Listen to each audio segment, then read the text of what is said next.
بسم الله الرحمن الرحيم. إن تنصروا الله ينصركم ويثبت أقدامكم.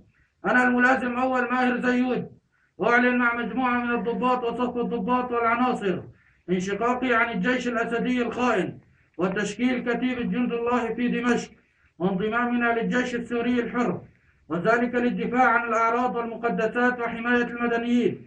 عاشت سوريا حرة أبية، والنصر لقضية شعبنا. الله أكبر. الله أكبر.